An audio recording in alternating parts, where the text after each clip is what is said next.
Mon invitée aujourd'hui est une femme singulière, engagée, sur sa route à elle et comme elle l'entend. Nous la voyons bien sûr dans nos télés, sur nos magazines, dans nos librairies. Elle ressemble, vous le pensez toutes, à une héroïne d'Hitchcock, mais cette fille, elle voit rouge. Bonjour Julie Gaillet. Bonjour. Ça va? J'aime bien Rouge. C'était le nom de ma boîte de prod. Ouais. Qui s'appelait Rouge.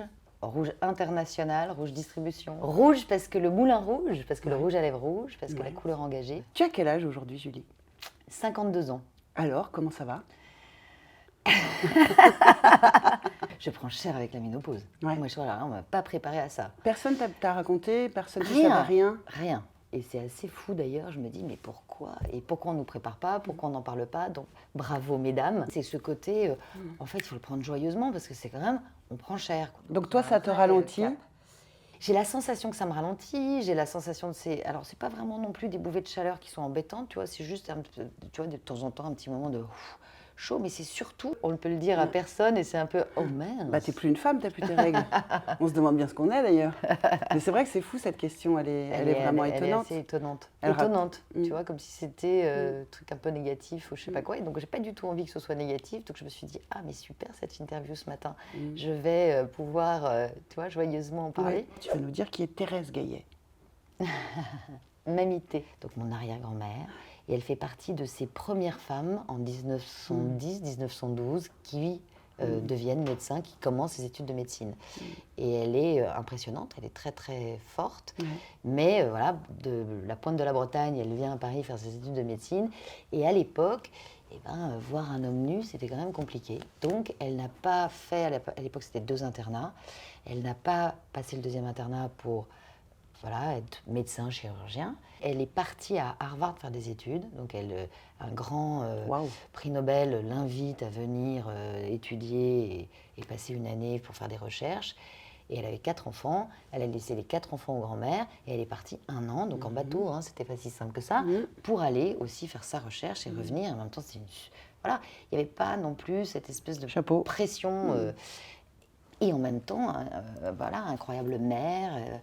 Elle a géré toute cette tribu, mais avec une volonté d'indépendance, je dirais, et l'indépendance économique, qui donc m'a été inculquée, tu vois, j'allais dire par imprégnation. Ben oui, Mamité, je l'ai rencontrée dans ce livre, là, Ensemble on est plus fortes, que tu as écrit, où tu fais des portraits de femmes qui comptent, aux côtés desquelles tu t'es engagée, avec lesquelles tu as toujours une relation. Tu parles de ta mère dans ce livre, une femme qui est mère au foyer et qui, tout d'un coup, décide d'ouvrir sa boîte et qui va gagner plus d'argent que son mari.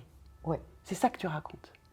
Oui, c'est symptomatique. Tu racontes d'autres choses. Mais que dans ce couple, c'est-à-dire que mon père s'est rendu compte que, d'une certaine manière, ma mère l'a fait pour que lui finisse ses études de médecine, parce qu'ils nous ont eu très très très jeunes. Donc c'était it's your turn, c'est à toi d'abord. Mais qu'une fois que lui est arrivé, voilà, à la fin de ses études et avec des postes importants, de se dire, attends, et toi? Et ma mère qui a passé sa vie au puce et qui a un don et qui est très très très talentueuse, ouvre sa boutique d'antiquité, mais aussi parce que mon père lui dit, là on va emprunter pour que tu aies une boutique, on va le faire ensemble, parce que c'est important aussi que ce soit ton tour à présent. Sa boutique devient la boutique à la mode, et là, mon père, l'argent, c'était pas tellement son truc, tout à coup découvre que sa femme va gagner beaucoup beaucoup plus que lui. Ouais. Et donc ça, c'est assez rigolo. Quelle est la place de l'argent dans ta vie de femme? Il y avait quelque chose de très fort chez moi, et peut-être probablement aussi par les femmes de ma famille, mais de me dire, je veux gagner mon argent.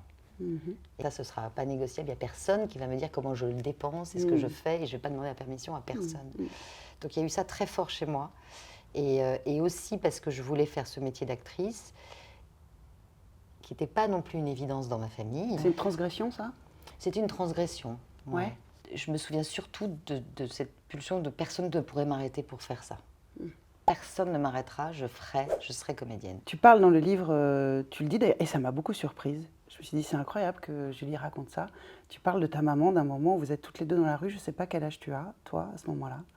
Et ta mère te dit, il est mort. Et tu sais exactement de quoi elle parle sans que jamais le sujet ait été évoqué. Tu peux nous raconter? J'avais 30 ans, donc tu vois, très tardivement. Ma mère ne nous a jamais rien dit, donc je suis vraiment là avec elle, on est très proches. Elle me dit donc, il est mort, et je m'entends lui répondre, c'est bien, c'est une bonne nouvelle. Et je comprends au moment où elle me le dit qu'elle a été victime de violence. Je sais qu'elle me parle de quelqu'un qui l'a agressée, de son agresseur. Ce qui est quand même fou. Je me dis donc elle ne m'en a jamais parlé avant. Si moi je le sais, donc forcément mes frères le savent. C'est aussi ça la prise de conscience. Rétrospectivement, je me souviens que mes frères, quand je sortais en mini-jupe, disaient tu vas pas sortir comme ça. Pas tu vas allumer les mecs, mais inquiets. Donc ils l'ont bien intégré eux aussi. Et donc la société fait comme un espèce de voile tabou sur les violences sexistes et sexuelles, d'où mon engagement vraiment très fort au moment de l'affaire Weinstein. Il y a eu l'affaire Weinstein, il y a eu MeToo et il y a eu Balance ton porc et maintenant on agit. Voilà, on arrête de polémiquer et on passe à l'action. Aujourd'hui, on sait, grâce à l'épigénétique, grâce aux recherches sur l'ADN, on avait l'ADN qui ne bougeait pas, immuable. D'ailleurs, c'était les hommes ne bossaient que sur l'ADN. Et c'est une chercheuse qui est allée voir ce truc qui s'appelait l'ADN poubelle, le truc non codant, et qui a découvert qu'en fait, quand tu as un choc dans ta vie, ça modifie ton ADN. Donc en fait, l'épigénétique te raconte... C'est ce qu'on transmet. L'épigénétique, c'est l'ADN qui va être l'histoire qui va être transmise au travers des générations. Ouais. Donc quand tu as des chocs. Donc forcément, quand je dis que ma mère, quand elle me parle dans la rue, elle l'a aussi transmise à mes frères. Ouais. Donc on se le transmet. Ouais. Et ça fait que probablement, jeune, je ne passais pas un pas de porte sans regarder derrière moi. Je me méfiais toujours. Je n'allais pas à un casting seul, j'allais toujours avec une amie. J'avais comme une espèce de chose en moi très fort. C'est un extrait de ton livre. Tu nous le lis ? Je ne suis pas sociologue, pas médecin, pas policière, pas assistante sociale, pas spécialiste de ces questions. Je n'ai pas été violée, agressée, je n'ai pas subi d'atrocités, je suis privilégiée. Quel droit alors ai-je de parler ? Eh bien, leur droit à elles, justement. Et alors qu'on a pu me reprocher d'être trop secrète ou insaisissable, je veux prendre la parole pour elles, mettre en lumière ces autres femmes, témoigner de leur bataille pour partager un problème qui est essentiel. Tu as intitulé ton livre « Ensemble on est plus forte ». Depuis quand tu le sais, ça, qu'ensemble on est plus forte ? Je dirais que c'est vraiment au fil de ma vie que je l'ai compris, et c'est ce que j'essaie de raconter. Mais tu as raison, ça aurait pu être aussi un peu de moi pour beaucoup d'elles. Pour moi, ce qui était important, c'était de les mettre en lumière. Et que c'était parfois plus facile de parler quand on n'a pas justement été victime. C'est peut-être ce que j'ai compris de ma mère aussi. Qu'il faut pouvoir prendre la parole pour les autres. Tu es très paradoxale, Julie. Tu le sais, ça. Parce que je sais que tu es très pudique. Mais enfin, on est quand même obligé d'en parler. Tu es quand même Julie Hollande. Alors tu es très paradoxale. Ça c'est la femme d'Oscar Wilde. Non, mais c'est très paradoxal chez toi, parce que tu es très pudique, et en même temps, tu réclames de pouvoir être pudique dans la lumière. Il faut quand même qu'on passe du temps ensemble. Ouais. Donc si on se retrouve un week-end et qu'il est en signature dans une Alors, librairie, eh ben, on va se retrouver dans la librairie regarde, en signature. Là, Bonjour, nous sommes à Bourges pour le printemps de Bourges bien sûr. Pour le temps, c'est pas forcément idéal. Enfin, c'est le temps habituel pour moi. Voilà, je suis au printemps de Bourges, il fait sa vidéo, mais hurler moi de je rire. m'occupe. moi, ce qui me fait hurler de rire, c'est qu'il continue de parler, il n'en a rien à faire. Et alors là c'est beaucoup plus facile pour toi, là. Là, c'est possible. Je me dis, on va à Bourges tous les deux, on va voir des concerts, c'est le week-end. Mais c'est sur son Instagram, hein, c'est sur l'Instagram de l'ancien président de la République. Mais d'ailleurs, c'est lui qui parle, hein, Ouais, c'est pas moi. c'est lui qui Donc, parle. C'est juste que je suis dans le, Ouais. Il dans le champ. a volé ton monde, en fait. Il faut que je te Finalement. pose cette question. Est-ce que parfois, tu te marres à propos du scooter ? Bah, tout le temps. Parce que nous, tout le monde, on était mort de rire. Mais oui, mais Tu le bien sais. sûr. Enfin, c'est pas possible que ça fasse pas rire. Le Et d'ailleurs, scooter, j'ai trouvé ça assez formidable, ils ont réussi à le vendre. oui, il a été vendu aux enchères.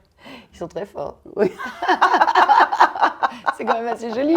C'est le scooter du bonheur. Bah ouais, c'est vrai, je vous le confirme.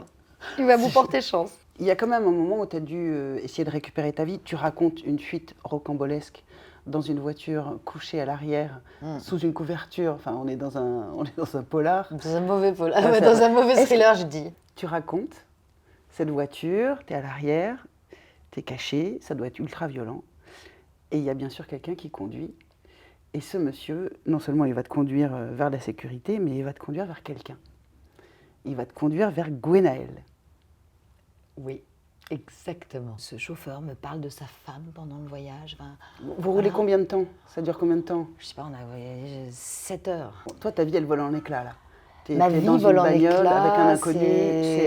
Voilà, le Ok. truc est un peu surréaliste.